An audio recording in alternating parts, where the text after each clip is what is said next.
at our congregational auction each year, which you heard about some earlier, that will be coming up in late October this time around, I put up for bid an opportunity to hear me preach on whatever topic the highest bidder is passionate about, or things would be particularly important or meaningful to the congregation to hear, or sometimes just something bizarre and challenging that they want to, it depends on the person. And as you heard during the spoken meditation, Jim and Leslie have challenged me to speak to a very human and a very common condition, and that's the gap between our behavior and our beliefs. In particular, they invited me to speak about those beliefs that best define our Unitarian Universalist movement now and in the future, and the behaviors that all of us should attempt to manifest as we live that out. And they said, we ask that you speak to specific and certain ongoing behaviors that help us make you-ism a more integral part of our lives. Now, one uncharitable word for this gap between beliefs and behaviors is hypocrisy, right? But of course, there's an easy way to avoid being a hypocrite, and that's just have really low standards. And then you'll always succeed in surpassing that low bar that you set for yourself.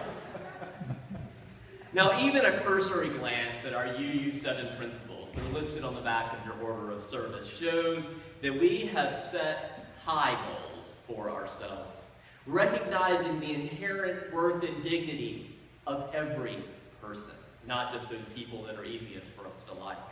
Justice, equity, and compassion in our human relations, and the goal of world community with peace, liberty, and justice for all, not just for some. And instead of an easily reached low bar of expectations, we're more likely to find ourselves exhausted or guilty of self-flagellation for our inability to live up to all that we hope to achieve. So what do we do in light of our high goals when instead of saving the world, we find ourselves falling asleep on the sofa in front of the television? Or from a related perspective, a few weeks ago, I told you the story of when I was a teenager, and my youth minister explained to me that the reason that he hadn't given money to the homeless man that had just passed us and asked us for some is he said if we started giving money to everyone who asked, then our church budget would be gone in a day. But even as a young teenager, I sensed that he was being duplicitous, though it took me a while to be able to articulate how and why. I was increasingly unable to reconcile that position that he was saying with Jesus' much more radical teachings in the Sermon on the Mount. If anyone wants to sue you and take your coat, give them your cloak as well. If anyone forces you to go 1 mile, go 2 miles. Give to everyone who begs from you. Give to everyone who begs from you. That's pretty unambiguous, right? Difficult, but unambiguous. And do not refuse anyone who wants to borrow from you. I was taught to study the Bible daily and to do what Jesus did, but I became disillusioned with the gap between alleged beliefs and actual behaviors. As a recent article in Slate said about surveys that expose the discrepancy between what Americans self-report about how religious they are and how often they attend religious services and what they actually do when you talk to those congregations. Basically every congregation in this country would be filled up every Sunday morning and Saturday night and Saturday morning and Friday night many times over if everyone who said they went regularly actually did. So in the words of that Slate article, our society tends to talk Jesus and walk Santa. And historically, a major shift, and a part of the shift from Orthodox Christianity to liberal Christianity, and that liberal Christianity that blossomed over time into the robust religious pluralism that is modern UUism, it was all about the move from Orthodox Christianity's emphasis on right belief to the liberal Christian theological emphasis on right action and ethics. Our Unitarian Universalist tradition teaches that it's more important what you do, whether you live a life of kindness and compassion, of justice and peace, than what you say you believe. As the motto goes, we believe in deeds, not creeds. Or as John Adams, the second president of the United States and a Unitarian, said, I do not attach much importance to creeds because I believe one cannot be wrong whose life is right. Along these lines, one of my favorite stories from that ancient Rabbi Jesus is the less well-known parable of the two sons. A man had two sons, and he went to the first and said, Son, go and work in the vineyard today. And his son answered, I will not. But later, that son changed his mind and went and worked in the vineyard. The father went to the second and said the same. And he said, Oh, sure, Dad, I'll go. I'll go, sir, is what it actually says in the Bible. But he did not go, and Jesus said to them, those who were with him and confronting him, Truly I tell you, the tax collectors and the prostitutes are going into the kingdom ahead of all of you, religious leaders. And as I began to question traditional Christian creeds, I found much comfort in that parable and other places where it's taught that it's less important whether I can say the Nicene Creed without crossing my fingers, and more important if I was seeking to live and actually living increasingly in that generous, open-hearted way that Jesus and other wisdom teachers through the ages have demonstrated. And Jesus told that parable to scandalize the religious leaders of the day, who thought they had all the right beliefs and that it was important, and they could just stop there. But when Jesus ends that parable with the tax collectors and the prostitutes are going ahead of you, he means that often those on the margins of society are much kinder and more compassionate than society's leaders. And that's one of the reasons there's been so much excitement around Pope Francis. People are seeing an all too rare alignment between behaviors and beliefs in a world religious leader. Someone who cares less about pomp and circumstance and more about caring for the least of these among us, the poor. Accordingly, Unitarian Universalism has evolved into what we call a non-creedal tradition, which means that there is no belief statement that you have to sign to become a member of this congregation. Instead, we are what is called a non-creedal but a covenantal tradition. That is, what's most important is the covenant that we make, the agreement that we make together about how we're going to live together as a beloved community amidst all our diversity that you just heard about in Water Communion. As one former UUA president said, the memory that we seek to embody is of forebears wise enough to put aside the creedal question of what do we believe in common for the more profound covenantal questions. How shall we treat one another and help one another here? What hopes do we share? What promises shall we make to deepen one another's lives in the precious time that we have together here in this one life, on this one earth? Another way of expressing this difference is what some sociologists of religion have noted is that important paradigm shift between believe, behave, belong, in which newcomers to a religious community are asked first, do you believe the right things to be here? Then, do you behave correctly? Okay, maybe we'll let you belong.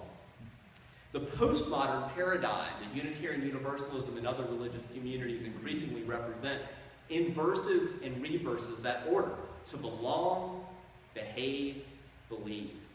Today, most newcomers first want to feel like, is this a place that I can belong? Is this place safe? Is it open to me? Is there room for me here? Is it accepting? Then they're open to perhaps reflecting on ethics, how they behave. And over time, they may find their beliefs shifting through being in community. As the saying goes, it's often easier to act your way into new way of thinking than to think your way into new ways of acting. It's easier to act your way into new ways of thinking than to think your ways into new ways of acting. Sorry, I said it wrong the first time. Now, all that being said, allow me to turn now from this very human and very common condition of finding a gap between our beliefs and our behaviors to ways we might better begin to align our UU beliefs into a more integral part of our lives. First, if we're going to have any hope of advancing those lofty goals, the inherent worth and dignity of every person, justice, equity, and compassion in human relations, the goal of world community with peace, liberty, and justice for all, then we must reorient ourselves from independence to interdependence. Our forebears were right to rebel against corrupt authorities, oppressive communities, and antiquated traditions. But that vital and hard-fought individualism can only carry us so far.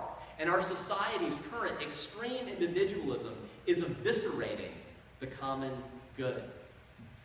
We need to seek out not only what profits our individual selves, our individual bank accounts, and our individual spiritual journeys, and ask also, what's best for myself? That's vital and important, but what's best for myself and the other, taking both into account.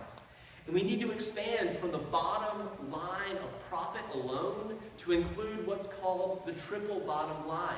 Profit motive still matters, but what about people, planet, and profit? All three matter. Along these lines, perhaps the most well-known and revered historical Unitarian Universalist is Ralph Waldo Emerson. But we often forget that Emerson walked away from his Unitarian pulpit, preferring the lecture circuit. He did not commit to the hard but rewarding work of building a beloved community over time in one place, in one congregation. In contrast, the late UU historian Conrad Wright reminds us that Emerson's 19th century contemporary, Henry Bellows, is much more the reason why contemporary Unitarian Universalism actually exists, because he did the hard work of institution building that Emerson neglected. Bellows was the prime mover between organizing the autonomous Unitarian congregations in the 19th century into a networked association. And whereas Emerson only lasted 3 years as a minister of a congregation, Bellows was the minister of 43 years of one congregation, All Souls Unitarian in New York City.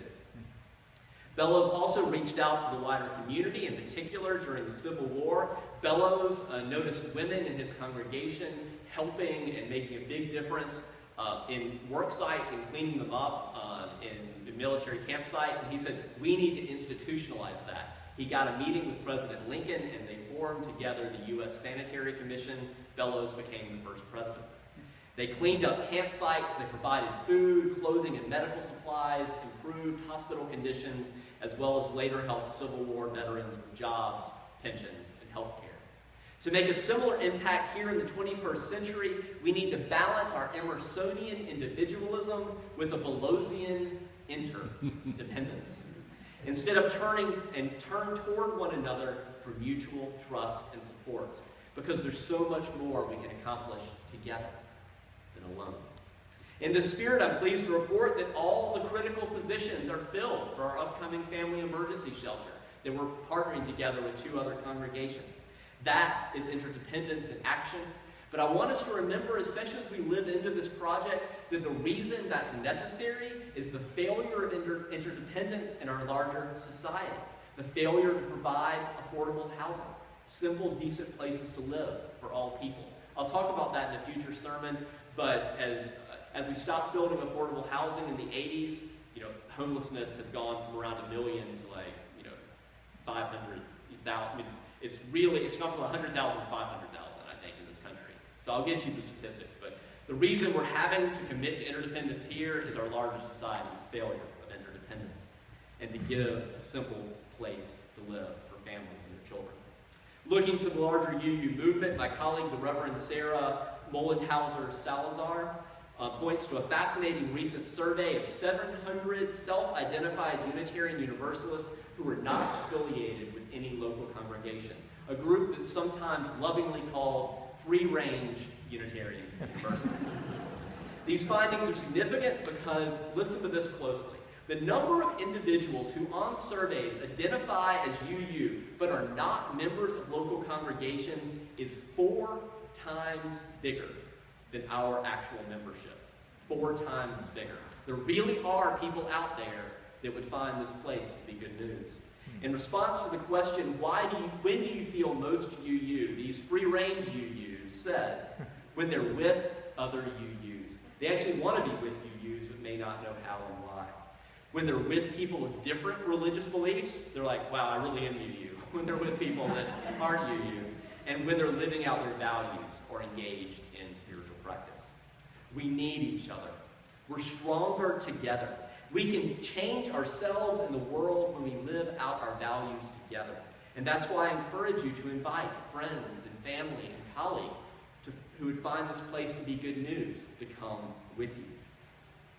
Sometimes we show up for ourselves here on Sunday morning and throughout the week. Sometimes we show up because something we say or do, or even just our presence, that builds beloved community and encourages others, maybe in a way they desperately need that we may never know. Beyond Sunday morning, we seek to integrate UU principles into daily life.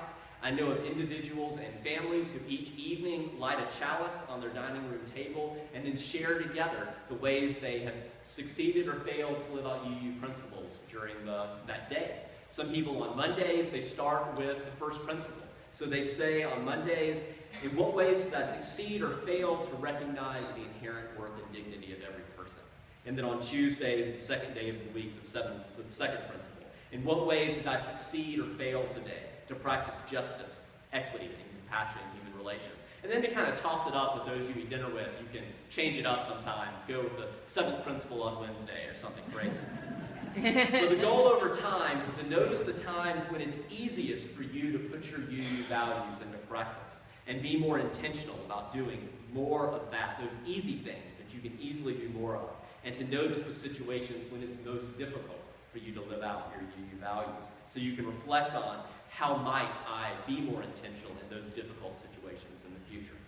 To adapt an old evangelist line about behaviors and beliefs, if you are accused in a court of law of being a Unitarian Universalist, would there be enough evidence to convict you? Now that line may be more guilt-inducing than it's helpful sometimes, but the point is that our UU tradition challenges us, that it's not what we say we believe and value that matters. It's what we actually do. Deeds, not creeds. Behavior is believable. We're getting close to the hour, so I want to go ahead into the